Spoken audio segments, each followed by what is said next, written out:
Welcome to the first episode of The Ripple Effect, where we're going to hear from local businesses and see how they are benefiting our communities. And today I am really happy to have Hanny Mehari here. He is a young local entrepreneur who has a cell phone business called Hanny Mobile. We'll learn more about that later. But let's get into a little bit more information about Hanny. Hi, Hanny. Great to have you here. Thank you for having me, Linda. This is awesome. It really is awesome. And I am so glad that you agreed to come on this podcast and tell us a little bit about your journey. Now, you're not born in Canada. How about starting with when you came here and a little bit about your journey before you got into, say, high school? Okay, awesome. Thanks for that. So I moved to Canada in 2009. We migrated here with my sister and my mom. And then 3 months later, I moved into a place called Aircom. It's like a new place for immigrants that come here to Canada. And then, that's where I played a lot of basketball growing up. I seen a lot of things with my friends and met a lot of people there. And then I was very good at basketball as well too, growing up. So throughout my high school years, that's what I really was my passion growing up. And but I also saw a lot of gang violence and saw a lot of my friends going through things that I didn't really like. And I realized that my mom always told me, you need to get good grades, you need to go to school, make sure, because my mom was a single parent mom, so I had to really go out there and provide and help her out. So at the age of by 15, I was already kind of working and helping her. So because I realized that if nobody's going to help her make money, as you know, in Canada, if you don't go and, do something and make some extra money, there's nobody's going to pay your bills. So me, I had to really be a man and go and help her. And so I started working. I started my first cleaning job. It was with her. And then I started doing McDonald's and did multiple jobs just to provide and help. That was my early on. And so in high school, that's what I did a lot of times. So I felt like I was very good. I was very talented at basketball, and seeing like a lot of my friends that I grew up with, especially in the Aircom, I seen a lot of them going to taking drugs, going into prison, and just doing things that weren't really aligned with what I wanted to do.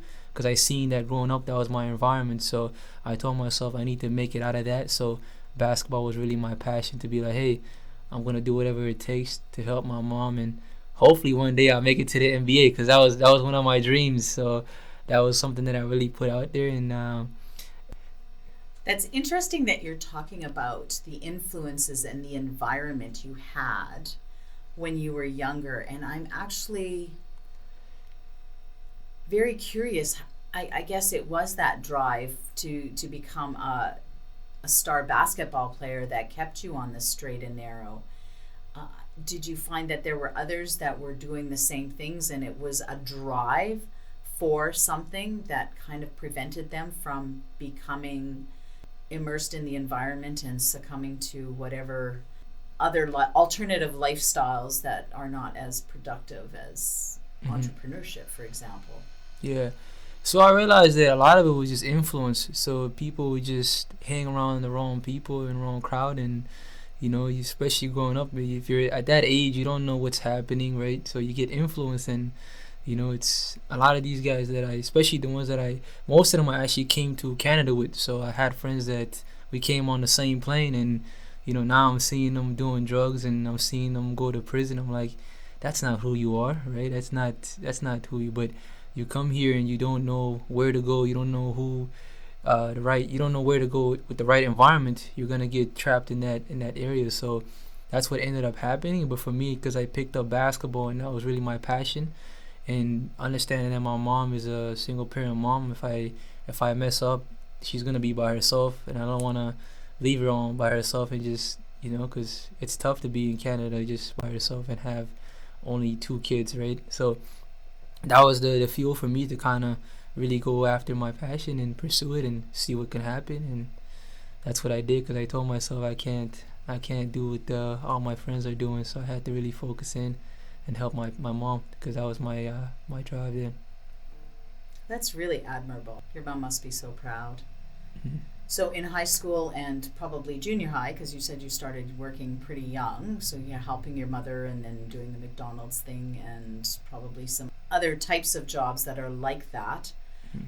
So talk to us a bit about Mhm. how did you become an entrepreneur, who you are today? Yeah, yeah. That's a great question. So funny enough, around when I started doing McDonald's and started working cleaning jobs, I was always the type of kid that at home I bought a lot of things. For example, I bought a lot of video games.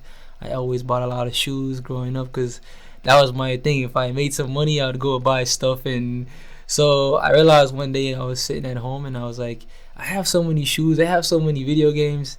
Why not try to sell these things potentially, online or see what I could profit off them? Because I realized that I have all these items. Why not get rid of them?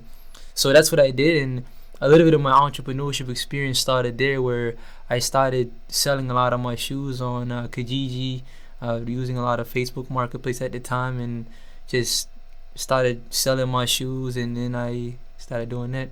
How old were you at that time? That was about, I would say, 16, 17. Wow. Yeah, yeah.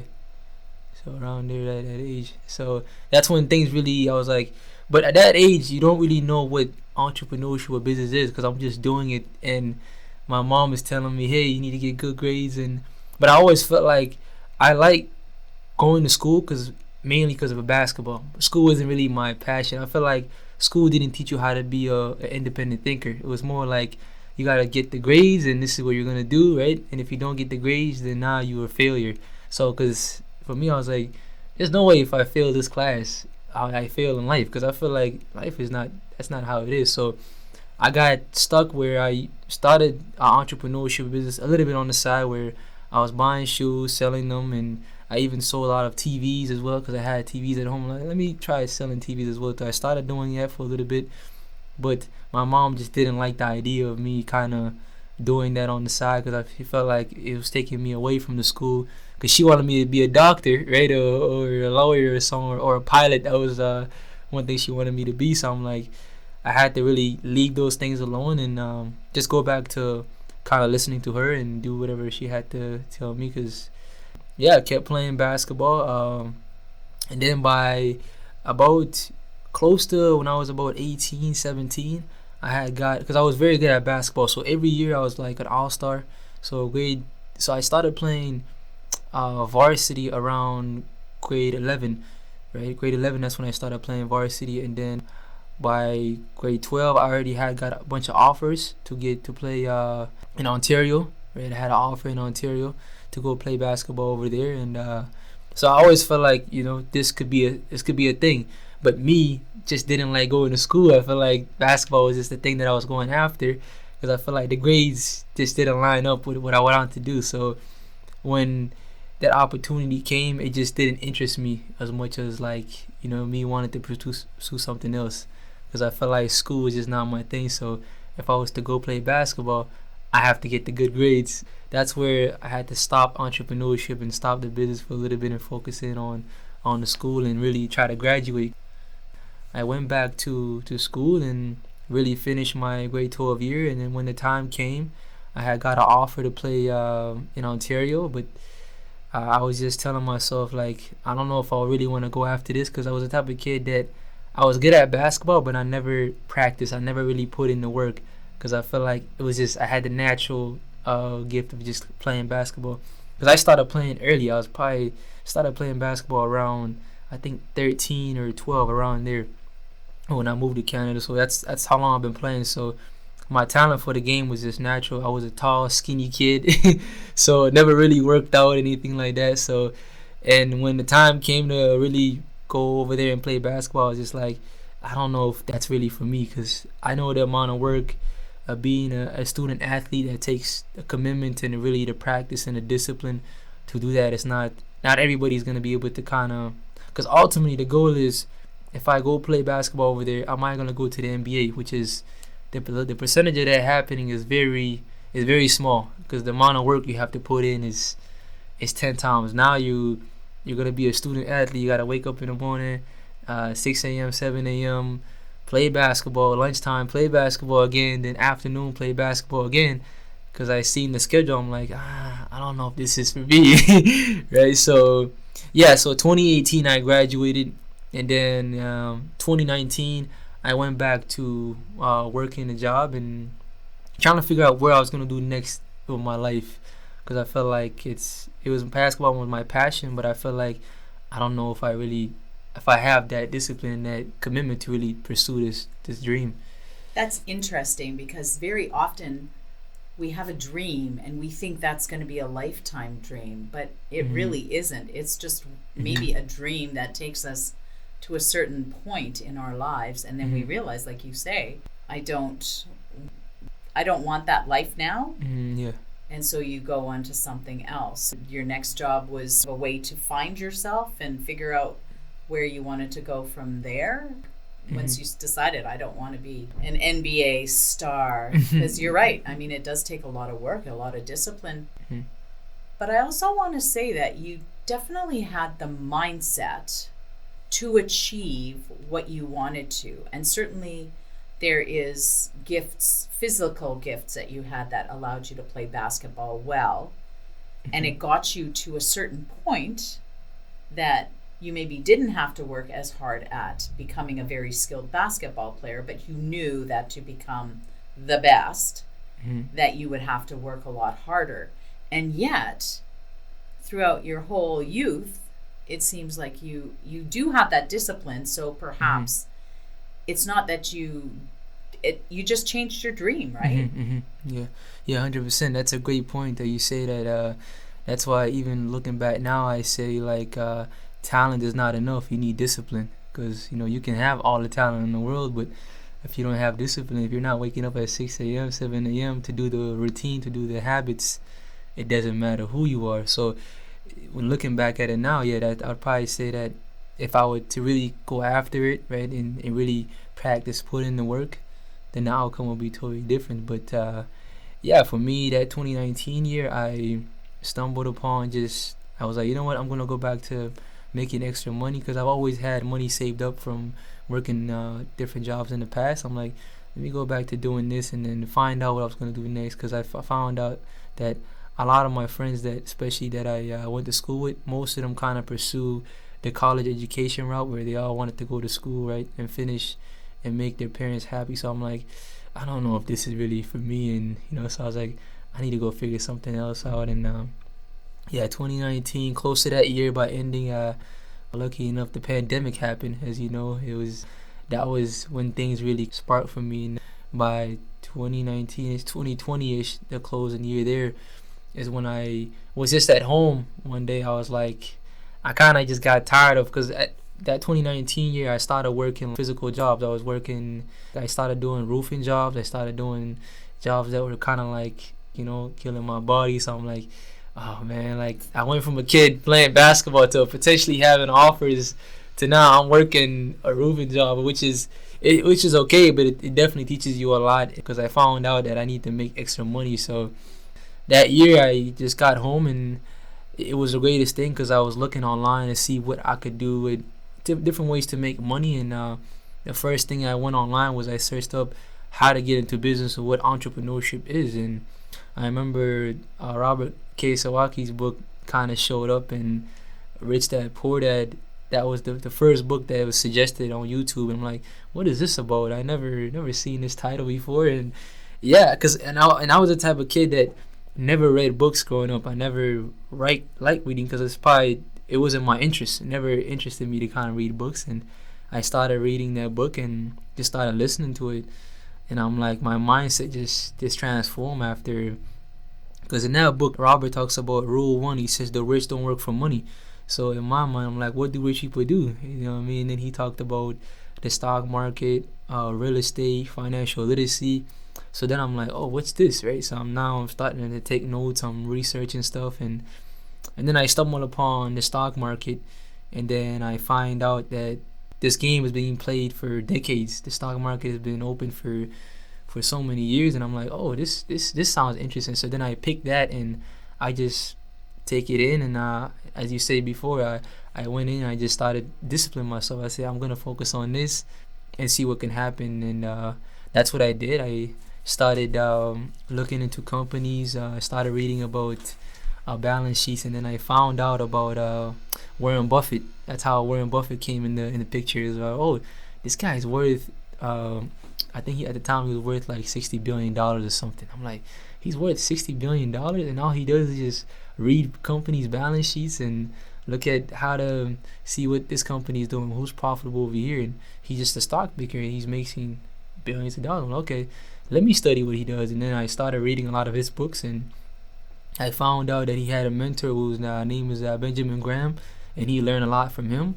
So then I'm like, okay, I need to go get me a mentor. I need to find a mentor now.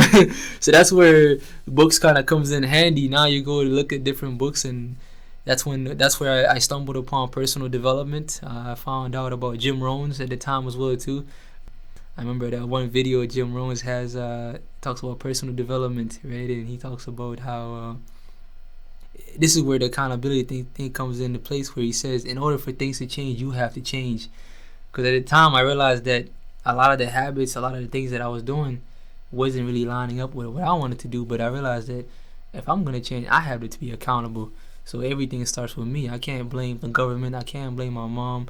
I can't blame my past. I can't say, hey, we haven't made any money all my life, so now I want to blame my circumstances. No, I have to take it in and say, how am I going to change that? So that's what I did. The stock market taught me a lot, especially when it came to taking risks, because I realized that in order to become successful, in order to start anything, you have to be willing to take risk. And that's what the ultra successful people have done, is they just take risk, and a lot of it is calculated risk because they know where certain things are gonna happen, because they study, they look at the news, they're always up to information, and that's what really sparked me. And I call it's a game of like understanding economics, understanding companies, and just seeing where the future is gonna go. And that's why I like playing it, and it taught me a lot, especially about myself, about discipline. That was my experience in entrepreneurship from about 2020 to about 2023. I was doing that. I even started day trading as well too. So I was trading in the markets a lot as well too, because I realized that if I'm gonna turn this into a full-time thing, I need to learn how to make money consistently. You had a curiosity, Yeah. and then when you found something, you had the focus Yeah. to look at that and analyze it from all different perspectives, and then the discipline to learn more, and then you got into day trading. I love that you listened to Jim Rohn, because he's definitely one of those classic Indeed. leadership mentors of many people. I know he was also the mentor of Tony Robbins and also Darren Hardy, I believe. My favorite quote of Jim Rohn's is, "Guard the gates of your mind." Okay, so let's go back. You've done day trading. The risk is definitely something that you need to do. And I actually believe it's easier to take risks when you're young, because there's less resistance to change. Because I think as you get older, you get more comfortable, you're less likely to take risks. For the most part, I think that's probably generalizing. I really find it interesting that you've gone into so many areas that are so different, but everything teaches you something. So basketball taught you something, the labor taught you something, the trading taught you something, and everything makes you a better person tomorrow because you learned these things today. So after the day trading, were you working at the same time? Yeah, so while I was day trading and doing the stock market, because I started investing in 2020, and then the market kind of went up, started seeing some gains there because it was a great time to kind of buy. By 2021, 2022, the market started kind of coming down. That's when I started day trading a little bit, and then I struggled a lot because I kept making money. I was losing money, making money, losing money. So on the side, I started working DoorDash, and then I also started working with the kids. So I was also coaching as well too. I did that because I realized that my passion was basketball. So how do I turn that into teaching other kids? Because I realized I already have that. Why not, see what other talents could be in the city, and that's what I started doing in 2022, I believe. I started doing that. By the summer, I started coaching and got my certificate from University of Manitoba, and started doing What that. certificate is that? To be able to teach basketball? To teach basketball, yeah. Okay. It's like they call it University of Manitoba certificate kind of thing. Yeah, Okay. because I was working at the YMCA, so they did like a training. They brought them in and said, "Hey, you want to get your certificate, and you can get." So that's what I did, and I looked at it like a great opportunity. Why not get the certificate so I could potentially be a coach one day or be a trainer, professional trainer. That's what I looked at it. Cool. Yeah. So I did that at the same time, and yeah, and I actually liked working with the kids. It was something. It was a new experience for sure. From going from day trading the markets and looking at the stock market, from sitting at home all day on a computer to now being out there with the kids and being active again. It was very fun, especially as you know the pandemic. It was a tough time to just be in a room by yourself, and so that's what I was doing from 2020 to literally 2022. I was mainly just looking at the market, mainly at my room, 10, 20 hours, 15 hours a day. It was very exhausting. And you talk about the risk. The risk is definitely like you have to take risk, but the thing about the stock market is that most people, they want to make money right away. So they kind of get in this I want to get rich overnight thing where it's like, no, it's not. It's a completely different game. So that's why when I tell people, like, when I first started, I was making money in the beginning, but I actually lost a lot of money because most people, all they talk about is just their wins. They don't talk about their losses, right? Which is this game. If you don't lose, then it's like, it's part of the game. You have to lose in order to play the game.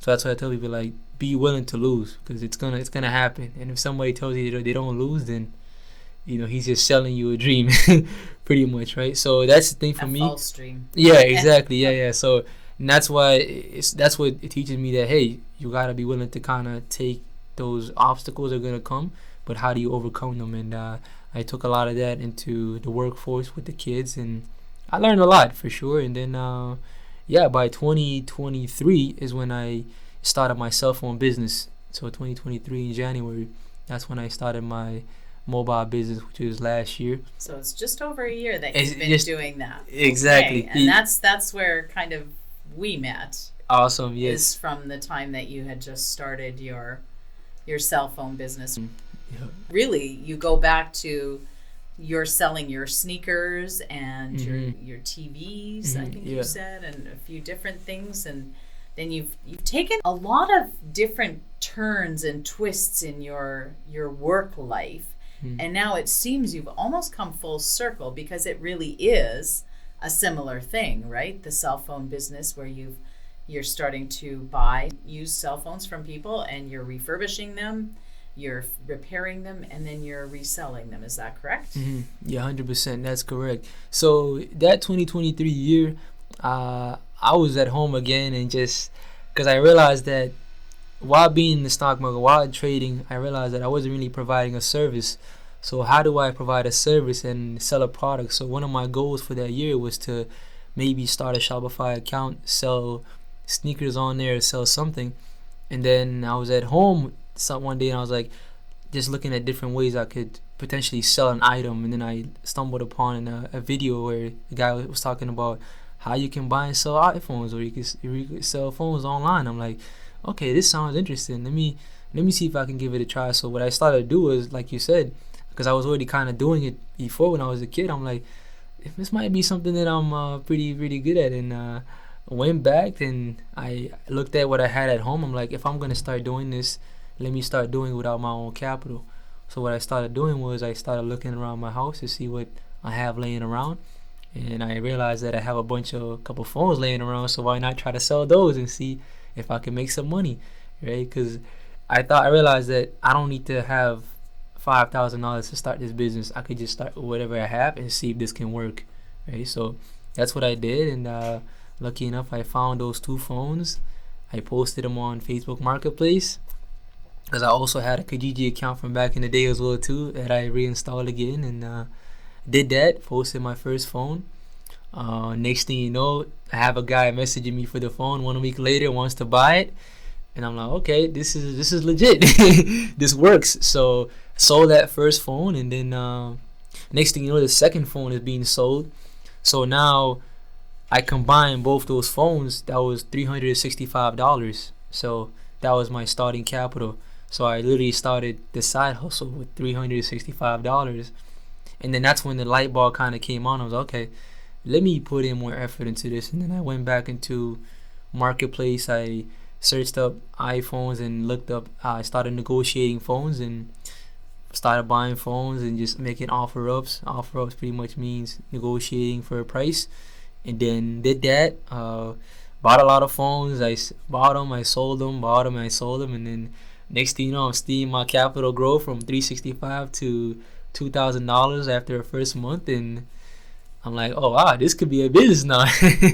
So that's when it really, kind of hit me. I was like, okay, let me focus more on this and pause the trading a little bit and still invest in the market, but really focus on this, so that this could be potentially be a business and I could really take it in. And that's what I started doing, and my capital started to grow, and I really focused on really building that customer trust in the marketplace and really building a reputation for myself, making sure that I provide good service to people, and they left me good reviews, which really helped me a lot. It kind of boost my reviews up, and people just wanted to buy phones off me every day. I was like, hey, you have this phone available? I'm like, yes, I do have it available, and just that's what happened, and the capital just kept growing and growing and growing. Wow, what a story! It's an amazing journey. And now I have to ask, Hanny, you seem to have the world by its tail.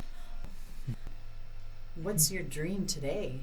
I think my dream today is, well, like, I realized that when I started to make this money, so funny enough, that 365 that I took, it turned out to, last year was my first year being in business. It turned out I ended up making about 100 grand from 365, and a lot of it was a lot of work. It was a lot of commitment, a lot of late nights. It really taught me a lot about myself, because by the third month, like I was mentioning, I ended up quitting my job. So I ended up just going all in on the business, and because I seen that my capital was really growing, so I'm like, let me really give this a try and see if I could do this full time. And I started doing it, and I realized that it's actually much harder than I think it was, because now there's no paycheck coming in. I have to really go focus on the business and go all in, and some days I'm working 15, 16 hours, just because when you first start your business, you don't have no marketer, you don't have nobody negotiating for you.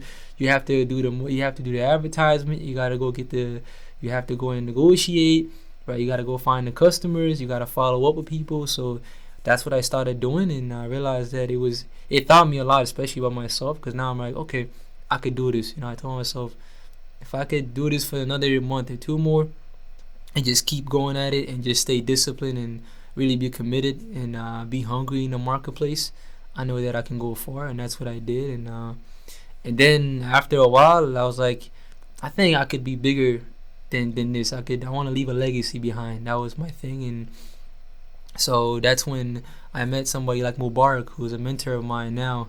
As I talked about earlier, you need to have mentors, because mentors really, they can see your potential way more than you. You know what I mean? They see it way more than you, because they believe in you, right? That's why I like having mentors like somebody like Mubarak, because he's like, man, you could be more than that. Now let's see how we can make an impact on other kids.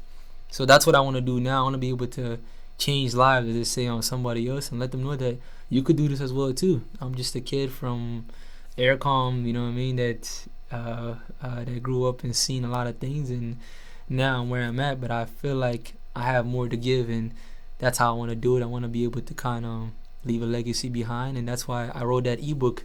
That was the reason why I wrote that book, to really tell people like, hey, this is my story. This is how I made X amount of dollars in this business, and you could do this as well too. So here's my strategy. Here's the formula. What's the name of the book? It's called How to Make Six Figures Reselling iPhones. There we go. So Yeah. folks, if you've got some young people that want to start a side business, that's definitely a book to get. Where can we get it? So it's gonna be on my website, hannymobile.com. hannymobile.com. Awesome. And now I've got to ask, because this has kind of been niggling at me right from the beginning, because you were talking about this whole journey started with you wanting to help the family and help your mom. So as a mom, I want to hear a little bit about what your mom is, how your mom feels about where you are today. Yeah, no, most definitely. So one thing I did was, because I realized that I made all this money, so why not help her out and reward her? And so in the summer, I actually ended up buying her a car. I ended up purchasing her a car, and because I know growing up when I didn't have money, she supported a lot of things that I did. So I'm like, why not kind of give that back? And so I ended up buying her a $20,000 car in the summertime. I was like, you know what? Here's a car, all in cash, and she was very happy because she had a really rough car in the past where it was giving her a lot of issues. I'm like, okay, here you go, the car, so you don't have to be stressed about that, anything like that. And yeah, I still got way more work to do. I know, probably gotta buy her a house, or two more houses, so she can really be comfortable. And that's what I'm working towards. That's my purpose, and that's my why in life, is that to make sure my family and the people around me are well taken care of, because I know where it feels like to start from nothing, to have nothing, and build it from the ground up, and see it to fruition now. But you gotta keep building and really be humble. That's the message that Mubarak told me, is that get to a certain point, but don't be like, hey, I made it now. No, keep going, because me, I'm only 24 years old, so I can relax now and be like, I made all this money. No, there's a long way to go. There's more. The journey is just starting now. So that's what I'm here to kind of do, and make sure I leave a legacy behind. I see a wonderful journey in front of you, and I think you are going to impact a lot of people, particularly the young ones. And I think between the basketball and even teaching them a little bit about, yeah, you can do this too, in terms of having a business and becoming an entrepreneur. Teach us that. And we certainly have a platform here with Aikens Business Center. It's also a really great incubator of entrepreneurs. We all experience different things in terms of the journey of entrepreneurship, and it's a great way to compare notes and learn from each other, and most importantly, support each other, because in the end, we are all here supporting our families and our communities as well. Yeah, 100%. Well said. It's I call it a growing environment. This is a place where you come, and you want to learn, you want to grow, and people are very supportive. And that's why I tell people, like, hey, you need to show up, right? Show up, share, and shine. It's a must. I think I've heard that somewhere before. Yep, yeah, you definitely have. So it's and that's why I love this place so much, is that every time you walk in, it's just the energy in the place is, people are just welcoming here. So if you're anybody, or a young entrepreneur, or somebody that wants to get into business or develop your mindset, this is definitely a place you want to be in. Like I said, it's definitely changed my life, just being around different people that are just making remarkable things in life, right? So it's awesome. Okay, well, first we're going to find out how to get in touch with you. Give us your social handles, and then I'll add a little bit more about Aikens Business Center. Okay, awesome. So you can find me on Instagram at Hanny Mehari. On YouTube, same thing. And then my business as well is Hanny Mobile. You can find that on Instagram as well too. Perfect. Thank you. I really appreciate your being here and taking the time to chat with me. And I just want to put a shout out to everybody else. If you are looking to connect with other entrepreneurs and to share a little bit about your business and learn about other small businesses in the city of Winnipeg, you are certainly most welcome to drop by any of our events that take place. There are many throughout the week, so I would recommend that you check out Aikens Business Center either on the internet, just on a Google search. They're also on Facebook and Instagram. I hope to see you at an event soon. And at this point, I would like to say thank you for joining us for the Ripple Effect podcast, where local businesses are thriving and benefiting our communities. Have a great day.